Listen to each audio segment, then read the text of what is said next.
My wife, who despised exercising, fell in love with yoga, she proudly claimed. Aren't you happy that I'm doing yoga? Of course. I supported my wife's interests.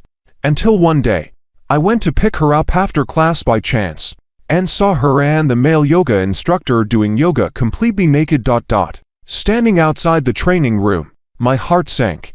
I never expected my wife's yoga instructor to be a man. When she initially wanted to practice yoga, I only objected symbolically. Considering she usually avoided any form of exercise, she convinced me by saying yoga would benefit our sex life and that it was to please me. So I reluctantly agreed, but I had imagined a female instructor.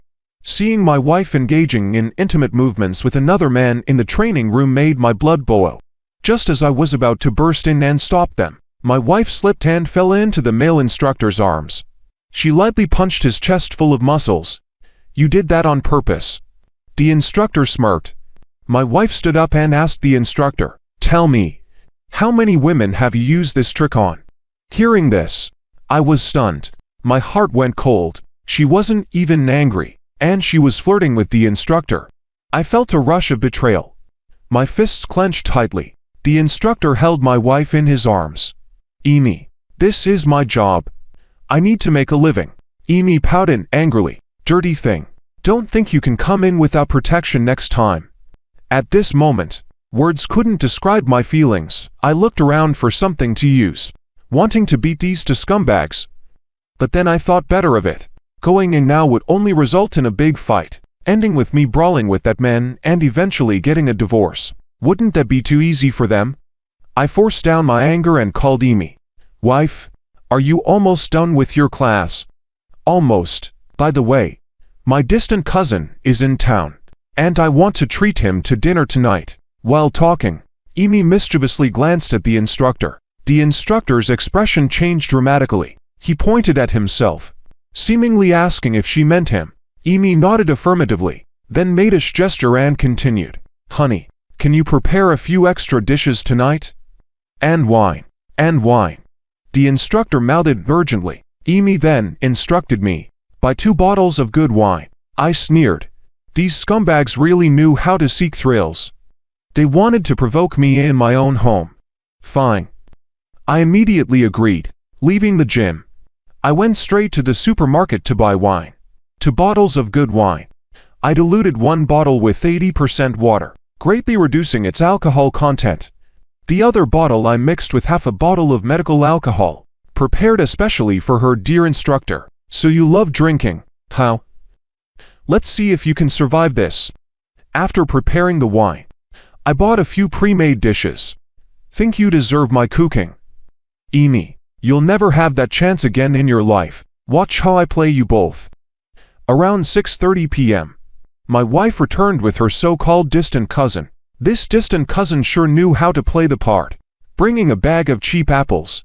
"Honey, let me introduce you. This is my cousin, Rue." "Oh, cousin. You didn't need to bring anything. Times must be tough for you." Amy and the male instructor were stunned by my words. They seemed to be wondering what hardship I was talking about.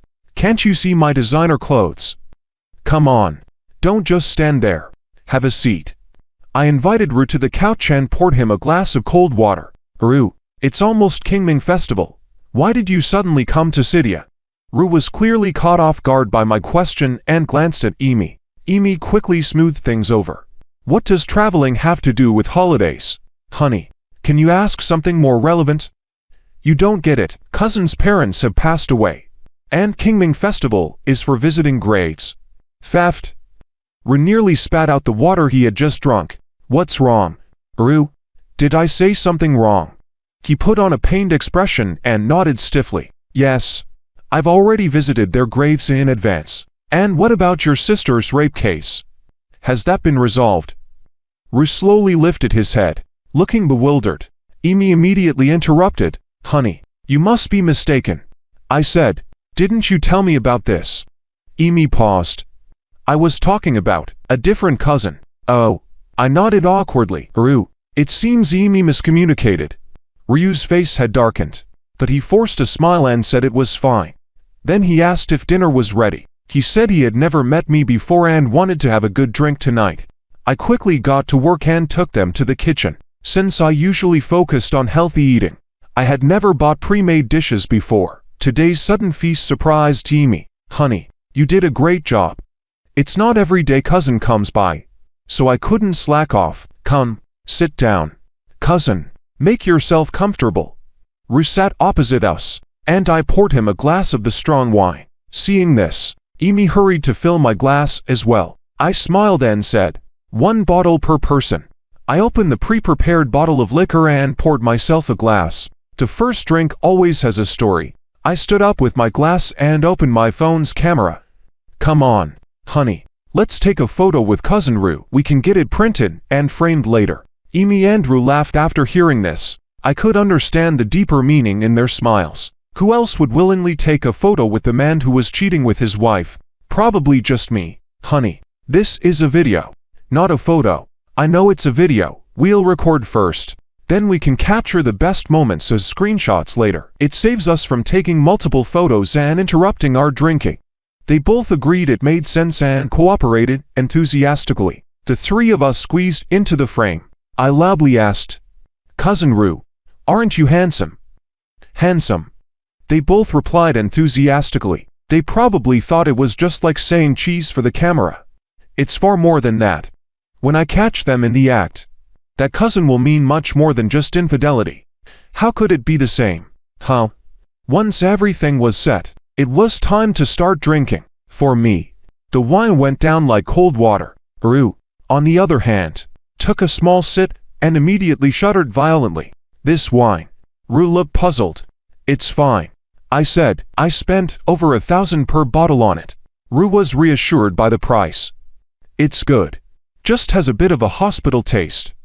After a few rounds, Ru hadn't even finished half a bottle, but was already slurring his words and swaying in his seat. I played along, pretending to be tipsy as well. At this point, Amy suddenly said, Honey, there's something I need to tell you. Go ahead, dear. Speak your mind. Cousin is actually in some trouble and came to us for help. Isn't that right, cousin?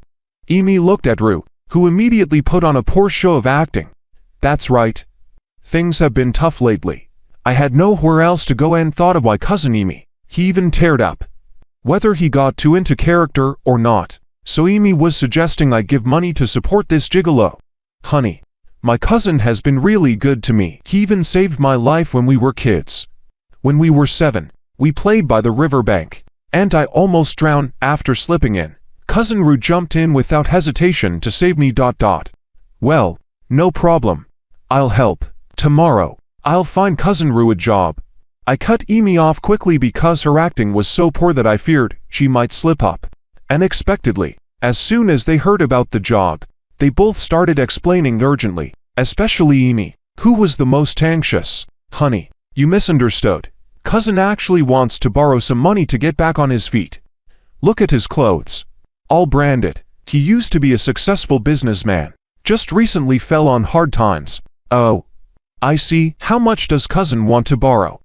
Amy gave Ru a nudge. Ru gritted his teeth and said, 300,000. Amy looked disappointed. Did she think it wasn't enough?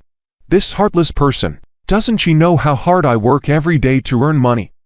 Things are a bit better now, with around 10,000 a month coming in. But before, I was really risking my life. Back when we first got married, her expenses were huge, to satisfy her need to keep up with others.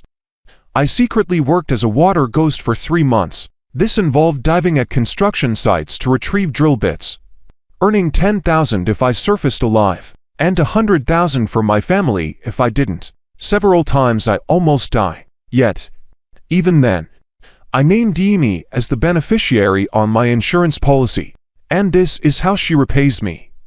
Honey, can you do it? Amy eagerly asked me.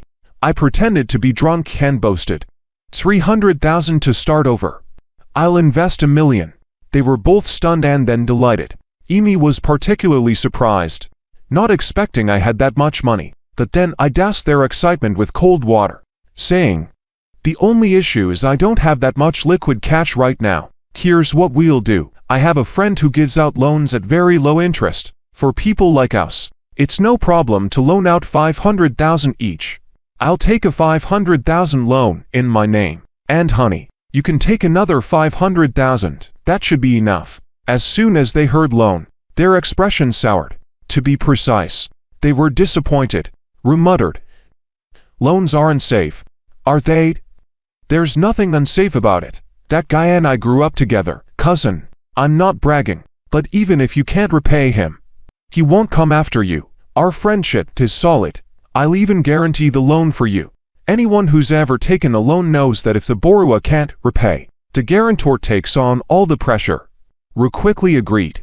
Emmy's mouth slowly curled into a smile. I kept smiling as well. The fish had bitten. After we had settled the important matters, Rue began to frequently toast me. The guy could hold his liquor and only passed out after finishing the bottle. I helped him to the guest room to rest and, while cleaning up the dishes, Amy told me she felt dizzy and wanted to rest too. I let her go, knowing she would feel dizzy because I had slipped some sleeping pills into her drink. Once I was sure they were both asleep, I sneaked Emmy's phone out. I found her chat history with Rue. The messages were explicit. These two had started their affair from the first date. They exchanged money and even went to a hotel that night. Amy frequently sent Rue provocative photos, and he reciprocated with images of his abs and thighs. There were also numerous hotel room numbers provided by Amy. They had hooked up in hotels at least 10 times in a month. She wasn't practicing yoga to please me. It was always Rue who was getting satisfied. Grinding my teeth, I took screenshots of all the chat records. Then I stormed into Emmy's room and slapped her 5 times hard. She gradually opened her eyes. What's wrong, honey? Nothing. Just mosquitoes. She fell back into a deep sleep. I repeated the process in Ryu's room, punching him as well. Even after beating them, I didn't feel satisfied. Hitting them while they were half asleep didn't feel fulfilling enough. As I thought it over, an idea struck me. I dragged Rue into our bedroom. After closing the door, I messed up the living room and then lay down on the couch. Early the next morning, I gathered my strength, swung my arm wide, and rained slaps on both their faces until they woke up. This time they really woke up. Amy was furious. Andrew was just as angry. They nearly jumped out of bed to fight me. I pointed at Rue and cursed. You bastard. I was just about to invest $1 million in you, and you do this to me. Rue instantly understood. Amy was also shocked. This wasn't some hotel room they had rented. It was my home. Rue wasn't her lover. He was her cousin. In a dramatic turn, to secure my $1 million investment, Amy slapped Rue hard. Feigning innocence, she checked under the blanket. Cousin, how could you do this? Rue looked utterly regretful. I drank too much last night. I don't remember how I got here. Amy, cousin-in-law, please let me explain. I genuinely forgot. Besides, look at my clothes. Clearly, nothing happened. I looked at them, seething with rage. After a long pause, I waved my hand dismissively. Yad. We did drink a lot last night. Even I ended up sleeping on the couch. Forget it. We're family. Amy and Rue were visibly relieved. After breakfast, Rue left quickly, his face swollen from the slaps. After he left, Amy whispered to me, Honey, we shouldn't drink like that again. I replied, Right? Next time something worse might happen. Amy added, So about the money for cousin, we still need to invest. I think your cousin has potential. If he succeeds, we might even get a share. Amy couldn't hide her happiness and immediately took me out to get a loan. I wasn't lying. I did have a childhood friend who worked in loans. I secretly messaged him last night, asking him to refuse a loan request due to insufficient credit. Even as a guarantor, he should find a way to make them sign and then remove my name. Loan officers know how to handle these things. No need to teach them. My friend asked what was going on, and I honestly told him I had been cheated on and wanted to punish the adulterers. He was furious and promised to handle it. When we went for the loan, Rue came along as well. Upon hearing that my credit was insufficient, Amy was puzzled. Honey, you've never taken a loan before. How come your credit is bad? I pretended to be equally perplexed. My friend quickly explained. Technically, It's not really about credit. It's because he got into a fight a few years ago and had to be disciplined. So the system flags him. Amy nodded suspiciously, as if trying to recall when I had fought. Ru, standing beside us, said disappointedly. So we can't get the $1 million loan then? $1 million? That's easy. Just give me both of your IDs to check. They hesitated but eventually handed over their IDs. The so-called system easily approved them. My friend said to them, each of you can get a limit of $1.5 million. How much do you want to borrow? $1.5 million? I thought we could only get 500,000. Most people can only get 500,000. But Ken is my buddy, so I can use some channels. Of course. The system has to approve it. If Ken doesn't pass, there's nothing I can do. I almost couldn't help but give my friend a thumbs up. That explanation was brilliant. Why don't we each borrow 500,000? Ru asked Amy. Amy didn't hesitate and nodded. But my friend immediately reminded them. The interest on 500,000 is quite high. It works out that borrowing $1.5 million is actually the best deal. Almost like a housing fund loan. But I don't need that much. Ru seemed unsure. After all, who normally has $1.5 million lying around? Let alone in loans. Unexpectedly, my friend joked with him. Why are you so afraid? With a guarantor, there's nothing to worry about. Just go for it. Amy, hearing this, also found it reasonable.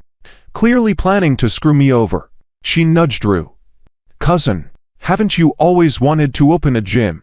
Since my husband supports you. Just go for it. Honey, if we borrow $3 million, can you handle it? I pretended to hesitate, rubbing my forehead, and acted like I was making a big decision.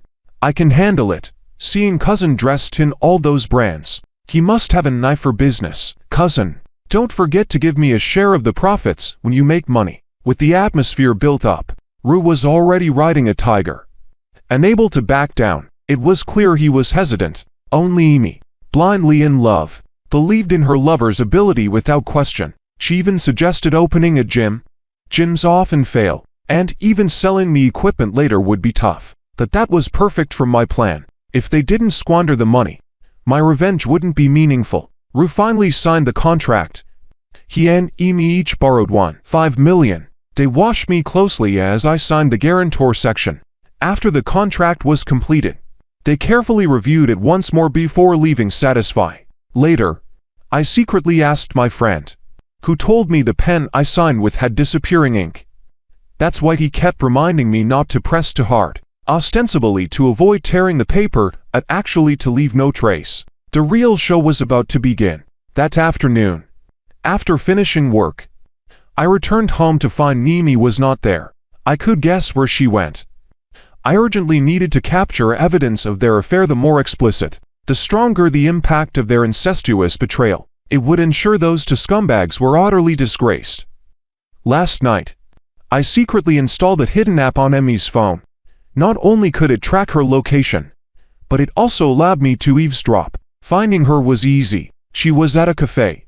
Amy was indeed discussing opening a gym with Ru. Amy, I think opening a gym is the best option. We should stick to what we know.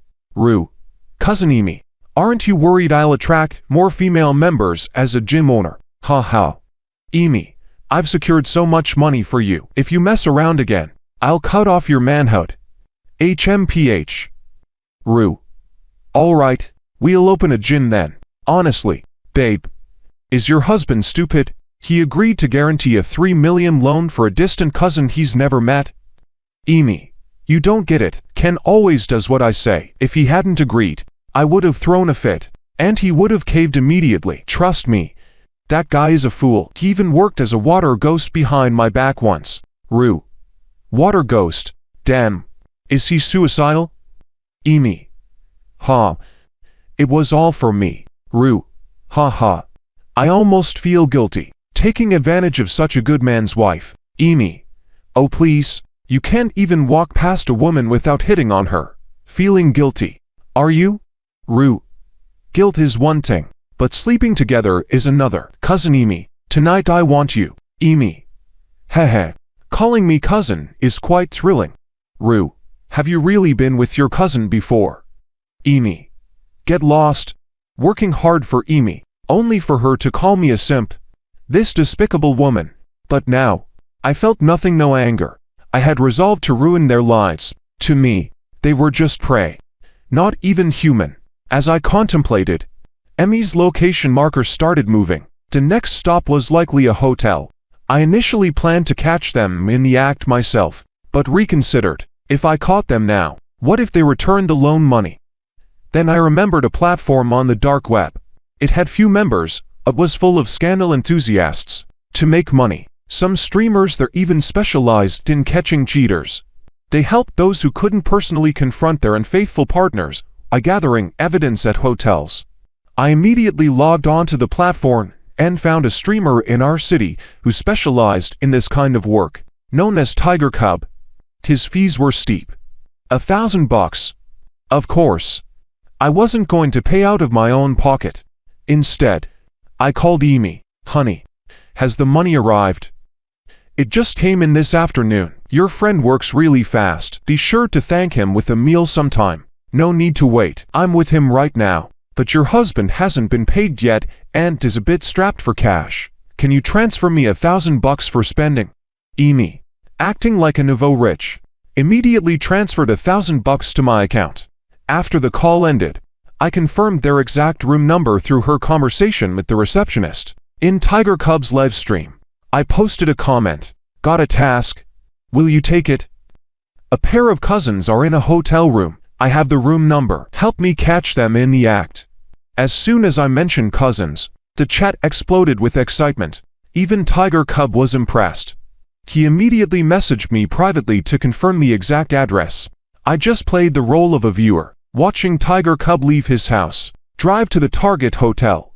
I kept reminding him in the chat, remember, the footage needs to be clear. Tiger Cub assured me not to doubt his professionalism. Then he asked if I had any special requests. I thought for a moment and realized I did. When you get in, say this line. Rue, you scumbag. How could you do this to my sister? I'm going to expose you both. As a yoga instructor, Rue had countless female friends. This line would shift all suspicion away from me, placing the blame squarely on Rue. Soon, Tiger Cub arrived at the hotel, standing outside the target room. Just as he was about to enter, I told him to wait. The two inside hadn't started yet. They were probably showering. With the water running. Damn. I guessed wrong. I immediately told Tiger Cub to proceed. He borrowed a universal key card from the floor's cleaning lady, swiped it, and kicked the door open. Charging in. What followed on the live stream was an eyesore. Rue and Amy frantically tried to hide, thinking it was a police raid. Diving under the covers, Ryu's voice trembled. Who are you? Tiger Cub, ever the professional, splashed the leftover milk tea on Ryu's face, grabbed his clothes, and shouted, You bastard! How could you do this to my sister? Who's your sister? Wait until I expose you to scumbags. Tiger Cub completed his task flawlessly, and I recorded the entire live stream. It's that easy. Amy. Who is he? Whose sister did you mess with? Rue. I don't know. I haven't been with any other woman recently, just you. Amy. Now he's got us on video. If he exposes us, we're done. What if my husband sees it? Rue. Don't ask me. I'm stressed out too. If your husband sees it, he'll divorce you. And then we can be together openly. The listening device went silent for a while. From a distance, I could tell Amy was tempted. Amy. Then we need to transfer the assets from home quickly, or I'll be left with nothing. Rue, right? Transfer the assets, and we need to open the gym as soon as possible, leaving him no room to maneuver. I accidentally sped up their plan. My heart was filled with joy, just waiting for them to spend the $3 million quickly. Over the next half-month, Amy often left early and returned late. She was secreted every day and avoided meeting my eyes. Guilty as charged. Little did she know that every move she and her lover made was under my control. They rented a large apartment in the city center and were busy with renovations and buying equipment. They even underestimated their budget. After spending all $3 million, they realized it wasn't enough. Leaving a large empty space, They thought I was a fool and wanted me to be the guarantor for another loan from my friend. Now I had leverage. I told them frankly that the last one, 5 million each, was almost the limit, and I couldn't ask my friend for more favors. Rue was very generous, offering a $10,000 commission on the spot. These two had clearly lost touch with reality after squandering 3 million. Thinking 10,000 wasn't much, their minds were consumed by their business. With the conversation at this point, I had to help them. As a result, they each took out another 500,000 loan, bringing the total to 400,000. In our county, that's enough to buy at least 5 houses. So grandiose, truly impressive. I secretly gave them a thumbs up and then accepted their invitation to visit their gym during its soft opening. I must admit, the gym they spent money on was quite nice, but it had very few people. Just a handful of women. Probably Ryu's mistresses. Emi's face was priceless when those women arrived, secretly pinching Ryu's waist out of jealousy. Emi could really be called a passionate lover.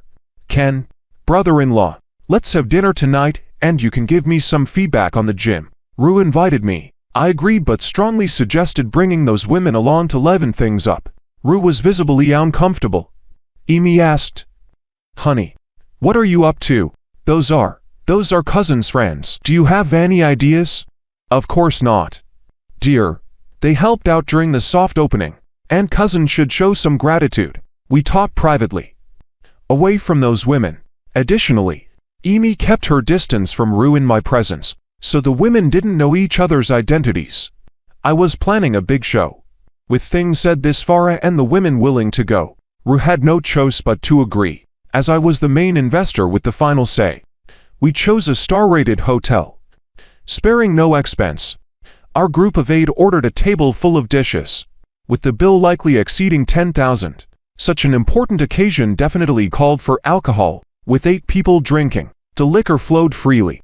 As the alcohol kicked in, the atmosphere grew lively. The women glanced at each other like in a palace drama, seemingly with many hidden thoughts, waiting for the right moment to speak. Rue was smart, constantly talking about his gym, never giving any opportunity for emotional topics. Seeing this wouldn't do, I immediately interjected, "Honey, which one is your cousin's girlfriend?" This statement carried a lot of weight. It not only revealed Emi and Ryu's relationship, but also put Rue on the spot. Sure enough, being called cousins in front of many romantic rivals, Emi's face looked terrible. "How should I know? Cousin, you tell us ... Emi spoke, with emotion. Andrew was like sitting on pins and needles. He smiled awkwardly at me. "Brother-in-law, I don't have a girlfriend yet." Slap. A woman in her 30s, blushing, slapped the table and stood up.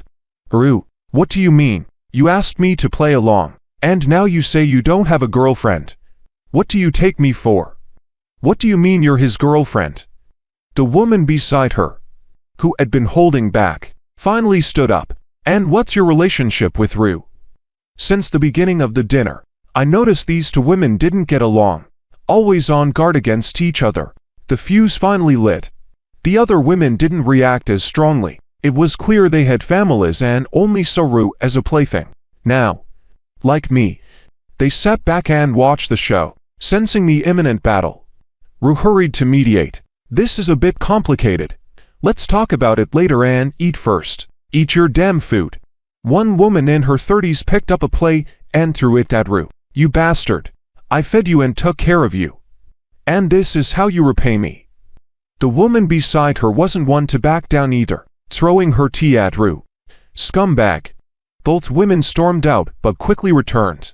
I had uploaded the video of them cheating to Ryu's social circle. Rue had his own fitness circle, and I had anonymously joined it using a secondary account through Emi. Since all the money was spent and his mistresses were present, what better time to stir things up?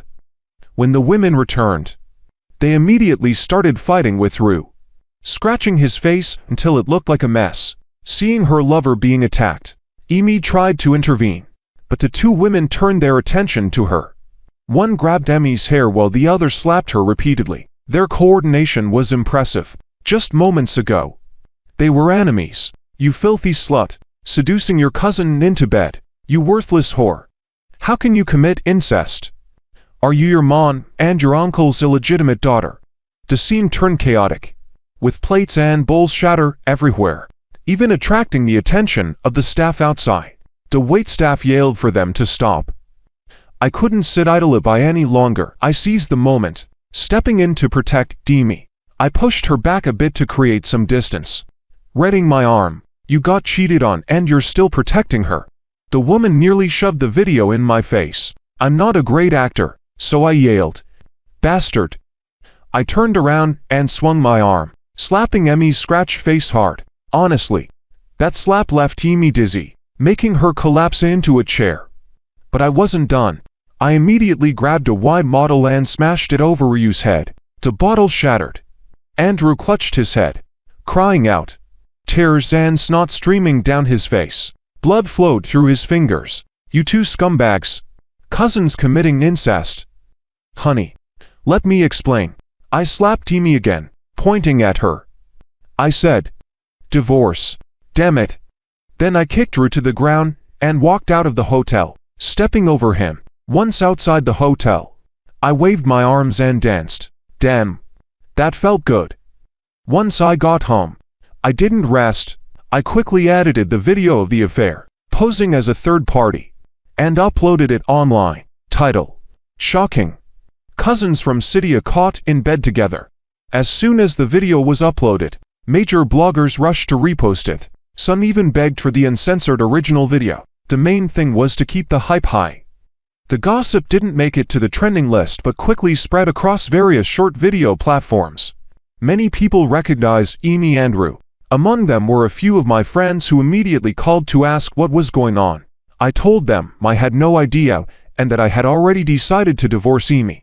Emi's parents even came to see me that very night. The elderly couple, with tears streaming down their faces, almost knelt before me, trying to atone for their daughter's sins. These two weren't easy to deal with. They had demanded $500,000 as a dowry, and I rarely visited them throughout the year because they never treated me well. Now they were kneeling, begging for my forgiveness. I simply sneered. Uncle, Auntie, Emi's infidelity means she should leave the marriage with nothing. You should prepare to return that $500,000 dowry to me as soon as possible. The old couple were stunned and at a loss. At that moment, Emi returned, only to face a double assault. Her parents hit and cursed her, calling her a disgraceful, shameless harlot. They even demanded to know which cousin she was with, as they had no idea. After a night of continuous beatings, Emi's mental state collapsed. She pushed her parents away in a frenzy. I love cheating. I love Ryu. Ryu is not some cousin. He's my lover. Are you satisfied now? Misfortune has befallen our family.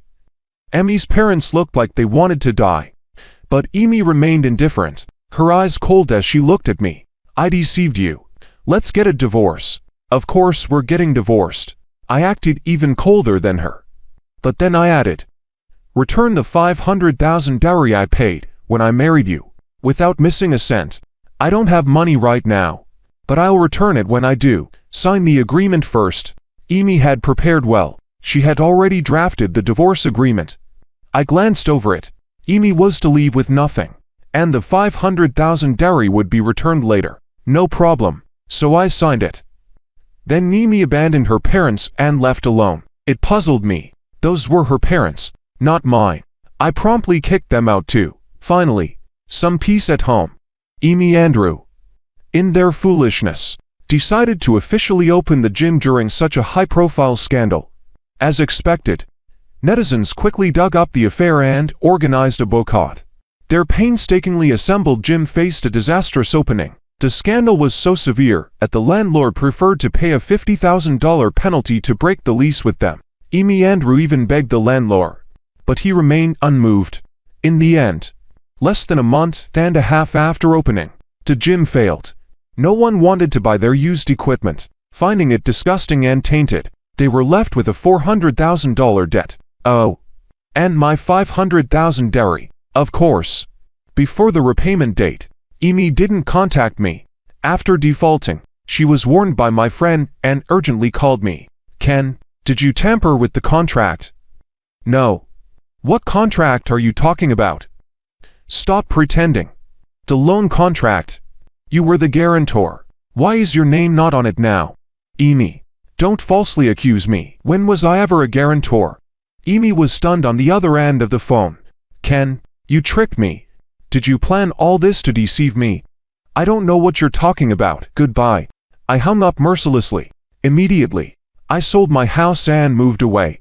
I didn't want this crazy woman bothering me. One bite from her and I'd be in trouble. But I didn't give up on the 500,000 dowry. I took her to court. Given we had lived together for years, the court awarded me 500,000. I was satisfied with that. It was better than nothing. But the problem was, Amy couldn't pay. They still had the huge loan to repay. I'm a kind person and can't bear to see others suffer. So, I bought her parents' house for 500,000. Amy sent her parents to a cheap nursing home.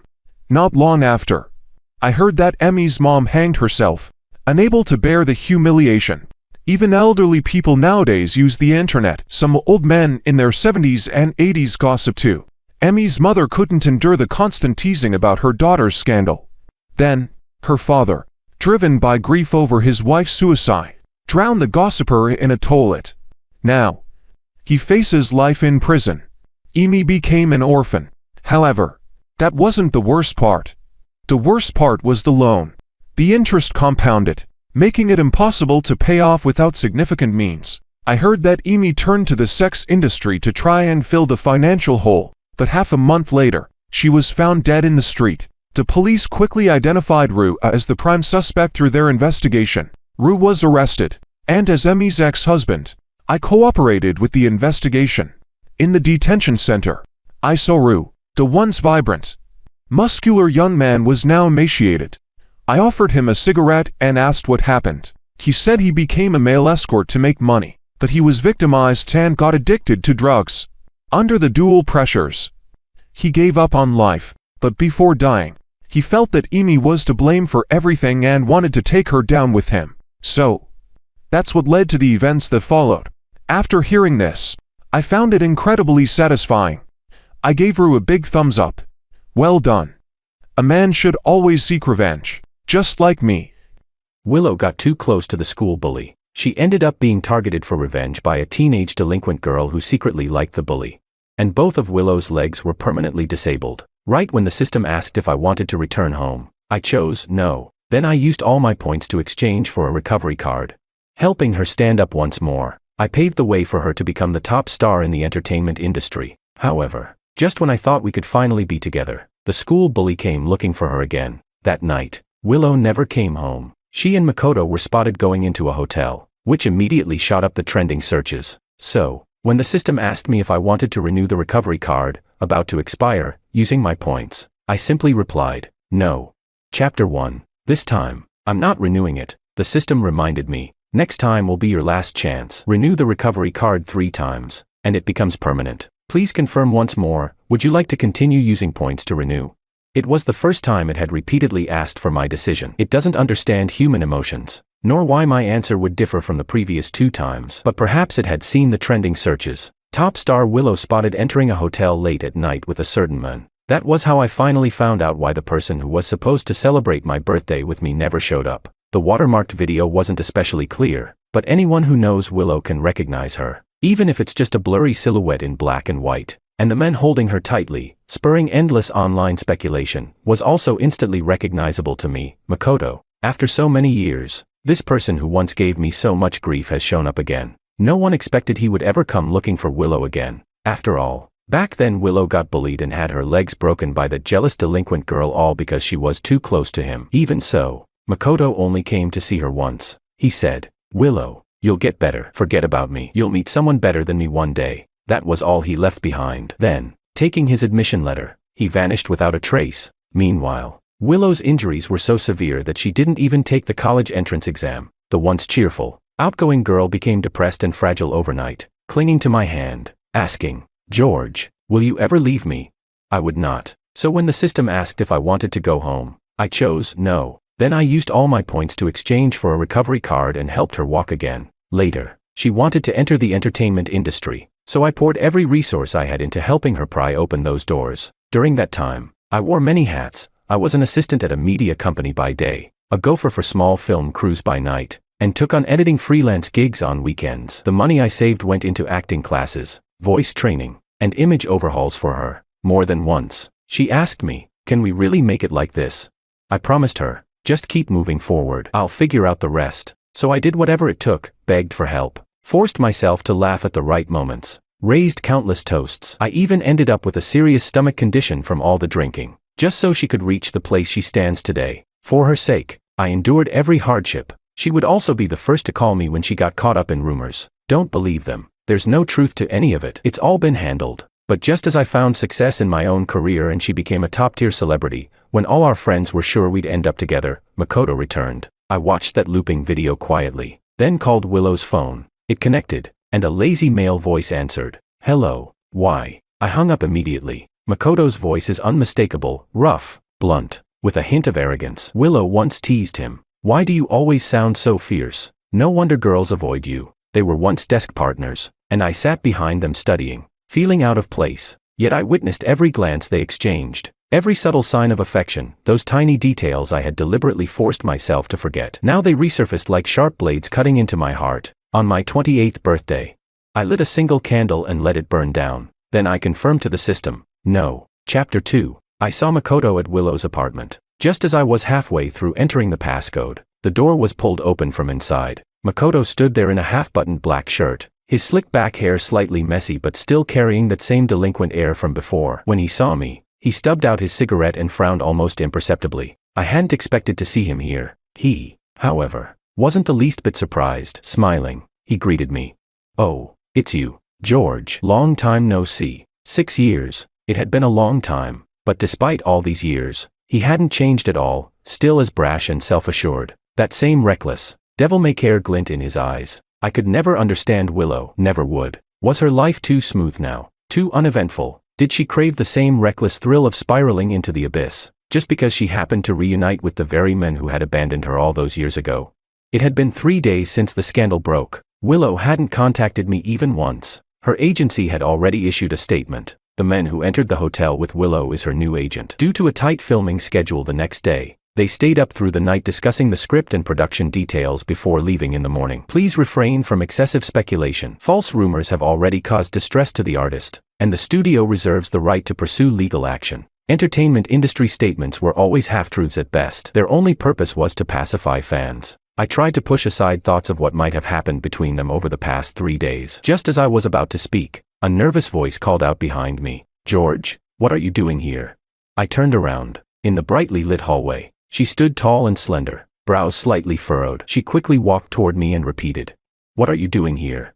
Meeting her uneasy gaze, I answered in a low voice, "The USB drive I left here last time. I came to get it. It was supposed to be a gift, something she was supposed to bring me on my birthday, but she never showed up. In the end, I had to come retrieve it myself." At my words, her face stiffened. A reflexive, guilty murmur slipped from her lips. "I'm sorry, I forgot." 3 days later, she finally remembered breaking our plans, but it no longer mattered. I glanced past her at the still silent Makoto inside and asked, "Why is he here?"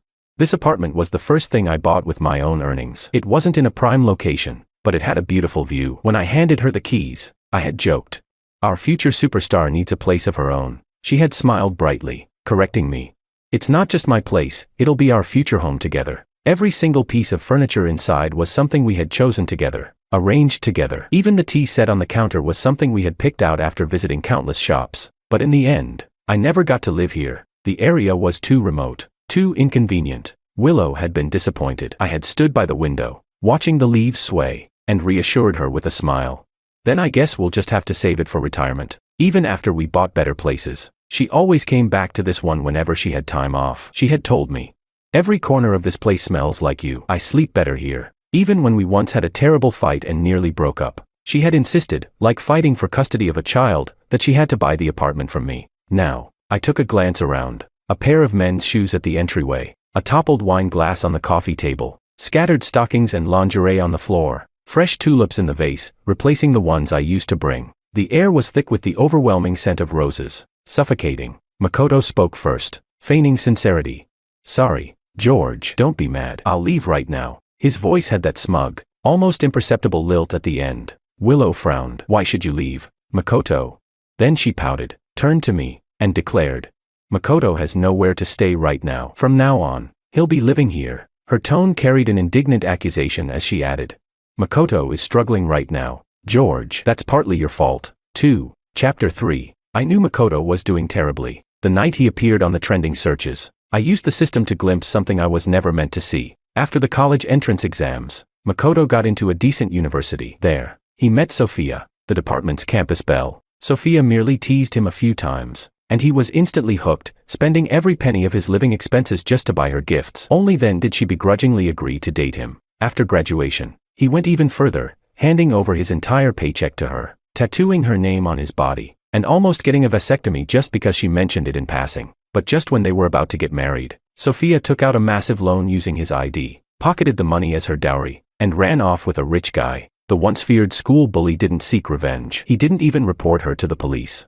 All he did was send her one desperate text after another, begging her to come back. When Willow ran into Makoto, he was on the run from debt collectors, frantically hiding in the underground parking lot of the venue where she had just finished an event. It was the same night she was supposed to meet me for my birthday. To be honest, after all these years together, after everything I had done for her, even after I drank myself into a bleeding stomach ulcer for her, I had never seen her look the way she did that night. But when she saw Makoto, her eyes were full of pain, heartache, and something else, something I couldn't quite put into words, like a flood about to burst through its dam. That night, they went to a hotel together. Willow learned about his betrayal. Makoto had sighed bitterly, saying, if I had never met Sophia, I wouldn't have ended up like this. If I had never gotten into that university, I never would have met her. Then he added, if George hadn't meddled in my business and helped me study, I wouldn't have gotten into that school in the first place. Right, this was my fault. I never should have pitied him when I realized that his cocky bravado was just a mask for his wounds.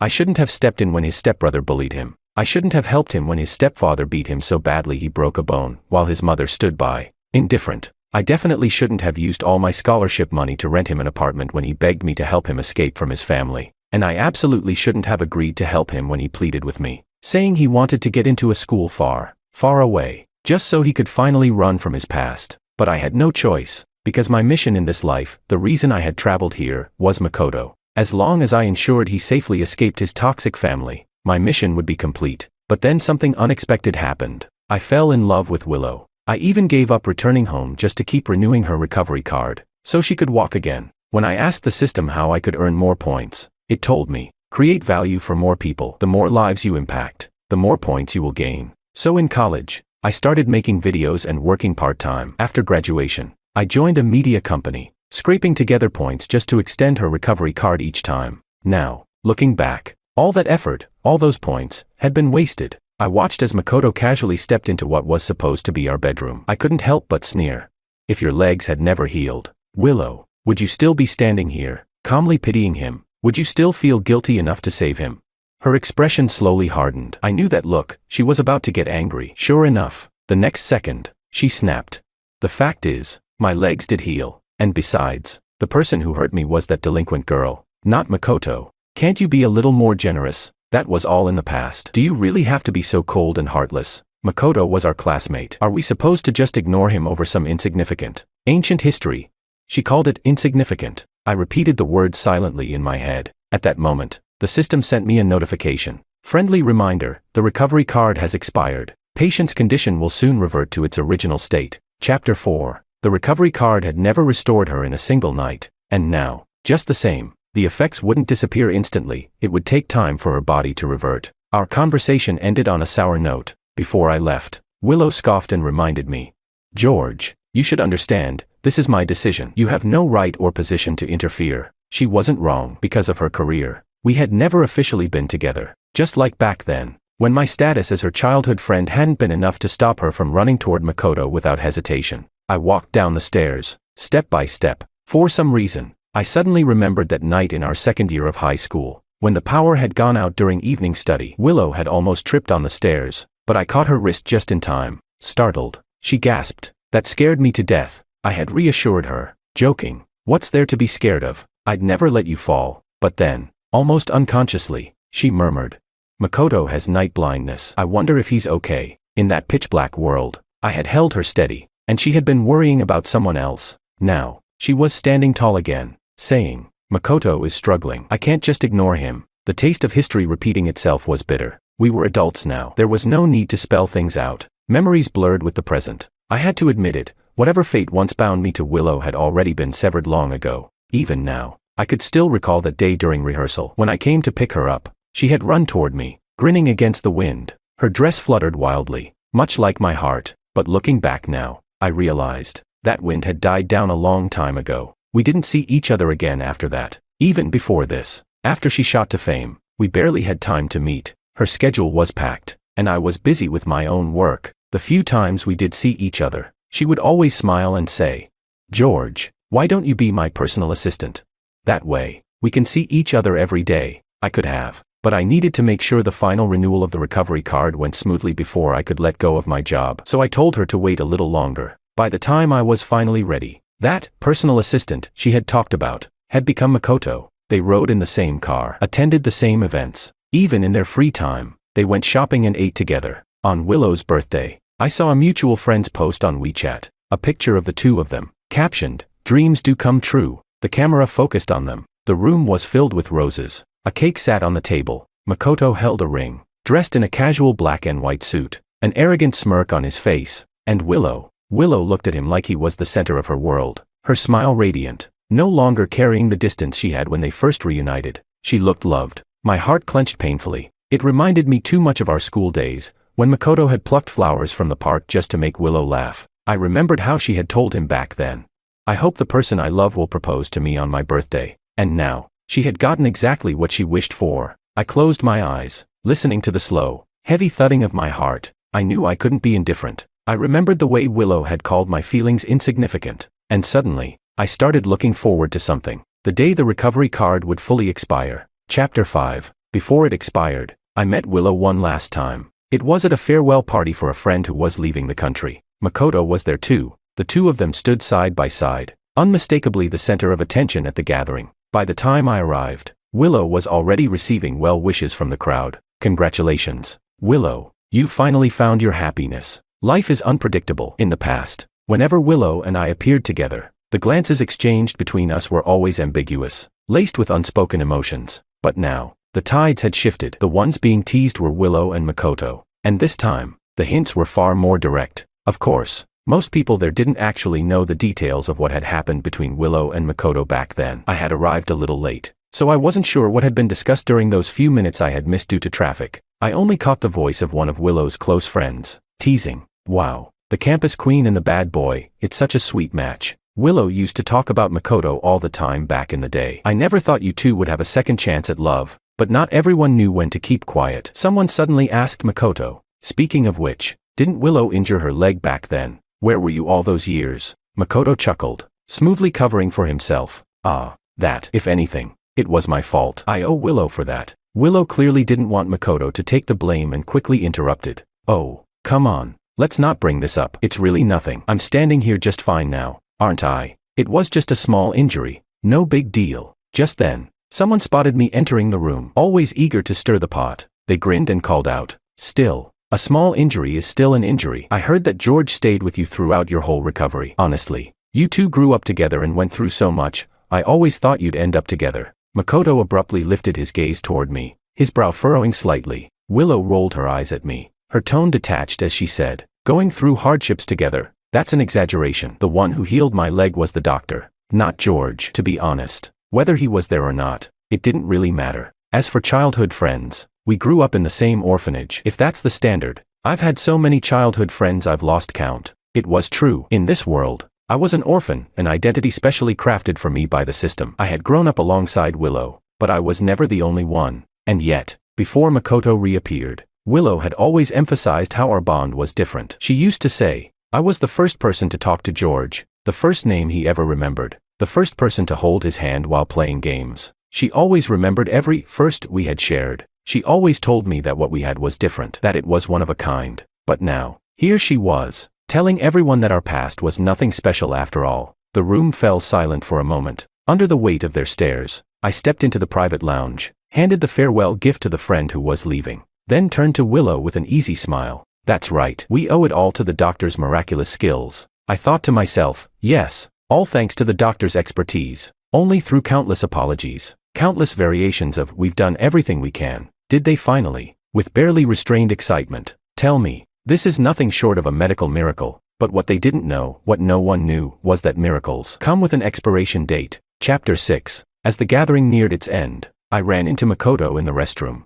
Standing in front of the sink, he casually pulled out a cigarette, lit it, and took a slow drag. Then, he smiled and said to me, "George, thanks. It was you who taught me to seize every opportunity, by any means necessary, and now, I've seized it. You must be happy for me, right?" I was speechless. I did remember, years ago, in another restroom, he had been pinned to the ground by a group of thugs sent by his stepbrothers. Filthy water had been dumped over him without hesitation. It was late in the afternoon, and the school building was nearly empty. I had been walking down the quiet hallway when I heard the commotion and, without thinking, ran inside. I had been alone too, yet I still grabbed a stick and fought them off, pulling Makoto out of that mess. After cleaning him up, I threw him my spare school uniform to cover himself, and at that moment, when I shielded him and led him out of the restroom, the system that had brought me into this world, that had erased my memories and let me live freely for years, finally appeared with a notification. "Host, your mission target has appeared." I asked, "Who is it?" It answered, "Makoto." From then on,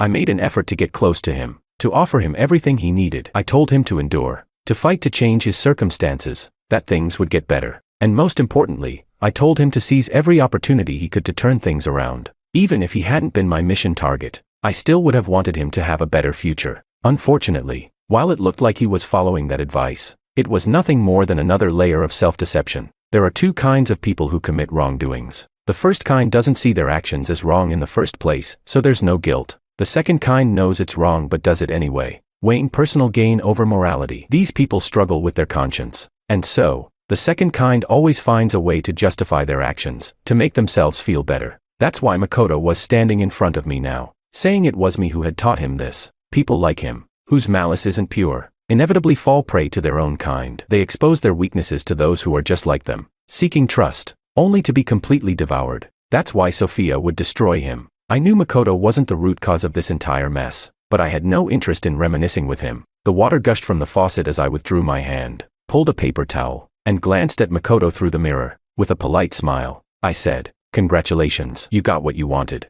His smile stiffened. I didn't wait for him to respond before turning and walking away. I had intended to say a quick goodbye to my friends and leave, but the moment I stepped into the banquet hall, I heard a drunken voice call out to me, "George, Willow just landed another endorsement recently. Her future looks brighter than ever. As her good friend, aren't you going to congratulate her? Though, well, you're not her only good friend, but you two did grow up together. You wouldn't be upset just because someone pointed out the truth, would you? Ha ha ha." All eyes in the room turned to me. Willow, holding her wine glass, glanced over indifferently, as if all of this had nothing to do with her. That man wasn't wrong. A while ago, when Willow and Makoto had been caught entering a hotel together, the scandal had only boosted her popularity. With the help of her PR team, not only did it fail to damage her reputation, but it also landed her an endorsement deal coveted by many other celebrities. If Makoto was the one she could never let go of emotionally, then becoming a superstar had always been her lifelong dream. She had worked hard for this over the years. Outside the floor-to-ceiling windows, a massive billboard displayed the advertisement for her newest endorsement. It was her moment of glory. I stood in silence for a few seconds. Then, I took the glass offered by the waiter and, from across the room, raised it in Willow's direction. With a composed smile, I offered my congratulations. "Then I wish you a dazzling career in the spotlight." I lied. I didn't want her to shine. I didn't want her future to be promising. I wanted her to fall from grace. I want her to be in utter misery, trapped in fire and water. I want her to heal only to forget the pain, so she can suffer all over again. Chapter 7. The recovery card completely expired on an otherwise ordinary evening. The sky, washed clean by the rain, stretched pale and empty above me as I waited at a crosswalk for the light to change. Then, the system's voice suddenly echoed in my mind. Patient symptom initialization progress completed. In an instant, the sounds of passing cars faded into silence, and my vision blurred. Memories surged like an unstoppable tide, colliding and overlapping until only one thought remained crystal clear. Willow would never stand up again. The phone in my pocket vibrated gently. It was a call from Willow's attending physician. He was the same doctor who had restored her legs all those years ago. Every year since, he had conducted her follow-ups and reported the results to me immediately. Every time, the results had been the same. Her recovery remained perfect. Nothing out of the ordinary. But this time, hesitation laced his voice as he spoke. I'm sorry, Mr. Wong. Miss Lu's old injuries have suddenly relapsed, and the deterioration is progressing rapidly. We haven't yet identified the cause, but rest assured, we are contacting specialists abroad. I cut him off. You don't need to update me on Willow's condition anymore. The other end of the line fell silent for a moment. Then, after a brief pause, he hesitated. But you specifically asked me before. He was about to remind me that I had once insisted, every single time Willow had a follow-up, I was to be informed immediately. Remind me that no one had cared more about her recovery than I had. I held the phone quietly. I never heard the rest of his sentence. After a short silence, he simply said, "Understood." He must have been standing near the hospital room when we spoke, because just before the call ended, I heard the sound of glass shattering, and a nurse's careful voice trying to soothe someone. "Miss Lu, please, calm down." I thought, Willow probably understood her condition better than the doctor ever could. But even worse than her legs, was her dream. The entertainment industry moves fast. To the profit-driven capitalists running the show, a star who can no longer stand is worthless. The first to abandon her was her company. With each passing day, her roles, endorsements, and sponsorships were swiftly carved up by others, devoured without hesitation. What remained were only massive breach of contract penalties and a flood of scandals, both real and fabricated, as new talents were promoted to step on her fallen reputation. As gossip accounts sucked the last drop of attention from her name, Willow Lu faded into oblivion. The last time I heard her name from a stranger was on a public bus. Two young girls were chatting behind me about a newly debuted actress. One of them said, "Wow, the entertainment industry replaces stars so fast. She really looks like Willow." The other scoffed, "Ugh, don't even say that, what bad luck. Our new queen is a true leading lady, not some pathetic girl who broke her legs over a man, missed her college entrance exams, and then made the same mistake all over again." I turned my head slightly, looking out the window at the massive billboard on the building across the street, and suddenly, I remembered. Not long after Willow had entered the industry, we had passed by here together. She had pointed at the advertisement on the billboard, her eyes brimming with hope as she asked me,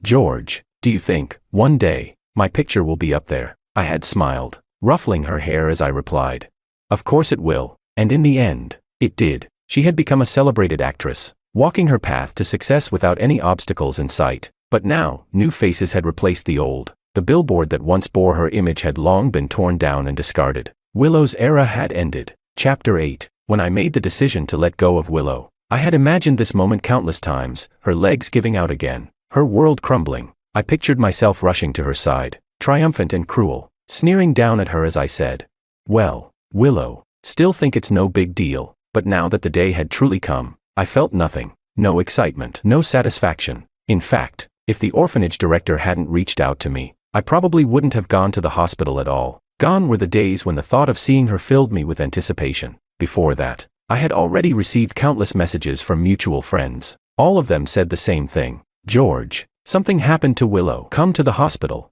Now, when are you going to see Willow? Her leg injury has relapsed. You grew up together. Are you really going to abandon her? Do you even know what kind of state Willow is in right now?" Of course, I knew. I could picture it vividly, her legs ruined, her tears streaming down as she broke down completely. And even Makoto's choice was the same as before. The system informed me he had abandoned Willow again. At first, when her condition worsened, Makoto put on a responsible facade, making promises to her. "Willow, don't worry, you'll get better. I'll stay with you this time. I wasn't by your side before, but I won't make the same mistake again." But as each diagnosis came back worse than the last and as Willow spiraled deeper into despair, Makoto began to grow anxious, irritable. His reassurances turned into half-hearted excuses. "The doctors are still discussing treatment options. Just hang in there. I'm not a doctor. What's the point of me staying here?" The final rupture between them came when the doctor officially declared her permanently disabled. Almost immediately, her agency cut ties with her. Brands started pulling their contracts,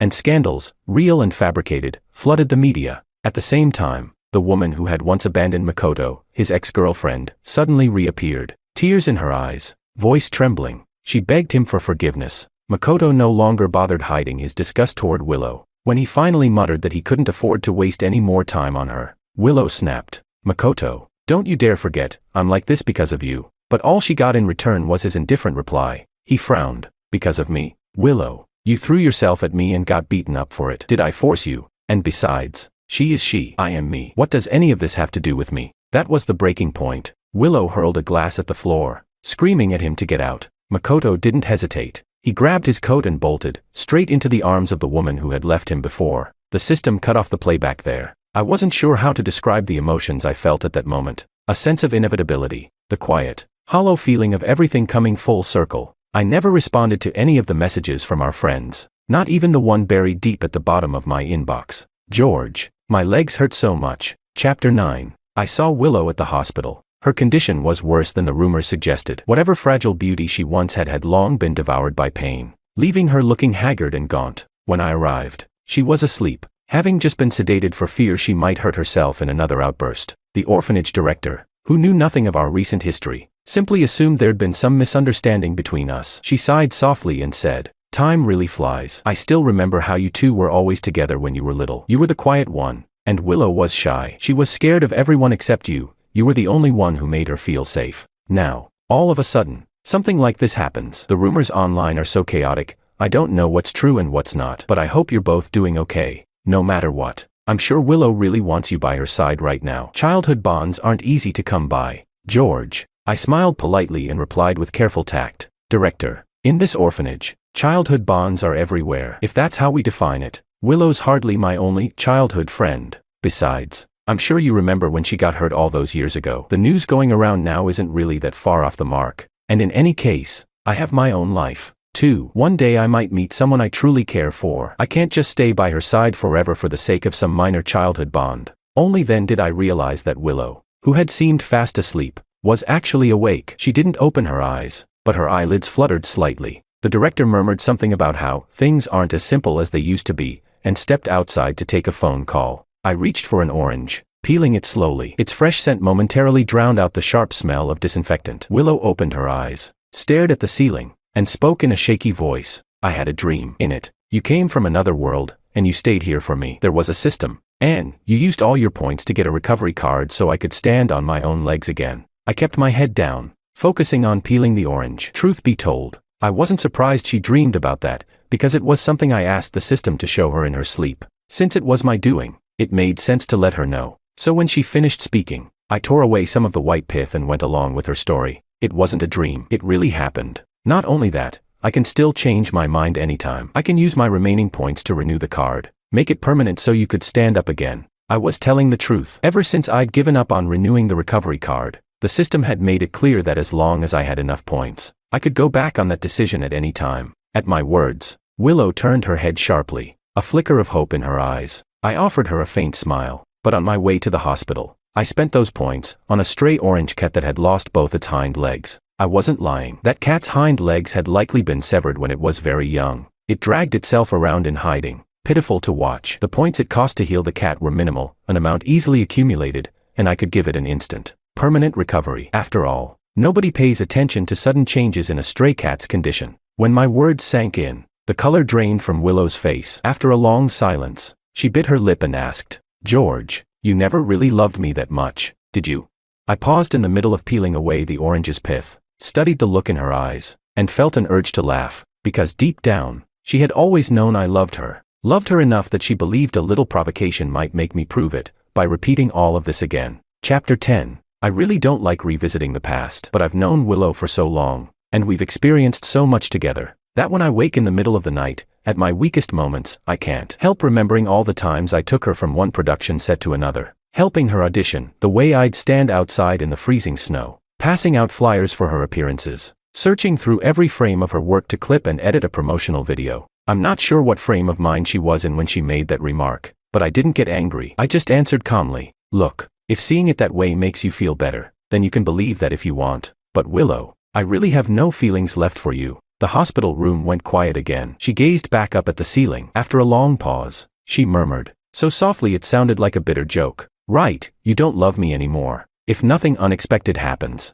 that should be the last time we ever see each other." Willow seemed to sense it too. Before I left, she clutched the corner of my shirt. Her eyes were red, as if she were desperately trying to keep her emotions in check. She asked me, "If I hadn't stood you up that night, would everything be different now?"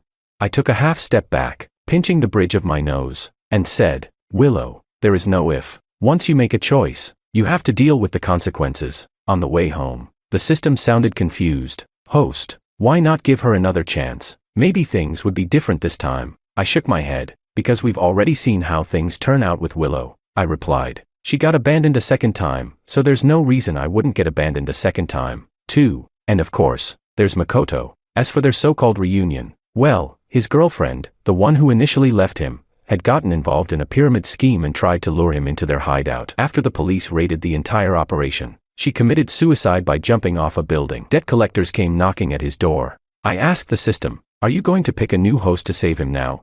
It replied, "No, he only had one chance, and it wasn't for life. The mission has been completed successfully. The salvation system has unbound itself from Makoto." I nodded, then asked a different question. "So why did you choose me in the first place?" I remembered how they dragged me here without even asking. The system responded, "When selecting a target who needs help, the salvation system conducts extensive data analysis. By the same token, we run data analysis to find the best possible host. Our results showed that your upbringing was very similar to Makoto's. You'd understand him more deeply, and the success rate would be higher." The smile froze on my face. I'd nearly forgotten that my real home life wasn't so different from Makoto's, a father who drank and was violent, and a mother who just stood by coldly. I worked desperately to get away from them, and right after I started college, the system whisked me off to this world. Going home wouldn't cost any points. That was my reward for finishing the mission. It was also, the system claimed, compensation for having forced me into this world without my permission. They'd grant me a single wish. Tentatively, I asked, "Any wish at all?"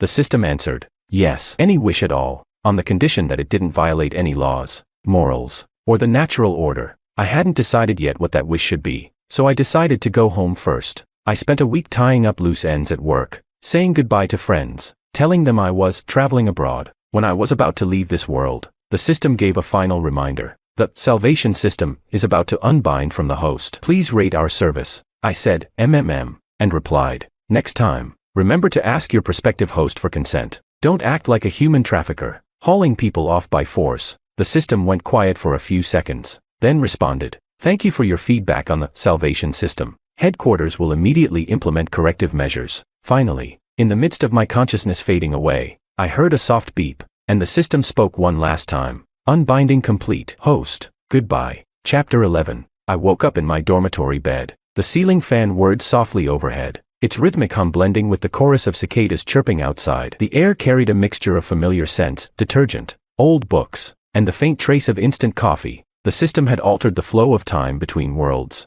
The 20 years I had spent in that other world had amounted to nothing more than a 20-minute afternoon nap here. Life grew busier after that. Sometimes, late at night, in those moments when the world was utterly quiet, I would suddenly recall that journey to another life. It felt distant, as if it had all been nothing more than a fleeting dream. Memories that once seemed unforgettable were gradually buried beneath the endless tide of time. The only thing that lingered, the one thought that never quite faded, was the wish the system had promised me. For a long time, I wondered how I was supposed to contact it after the unbinding. How was I supposed to tell it what I wanted? Luckily, I had never quite figured out what I truly wished for. Then, many years later, on one of my birthdays, the lights in the room were turned off, and candles flickered in the darkness. I closed my eyes. For the first time in a long while, I took my wish seriously, and just as I did, a familiar mechanical voice echoed softly in my mind. "George, happy birthday."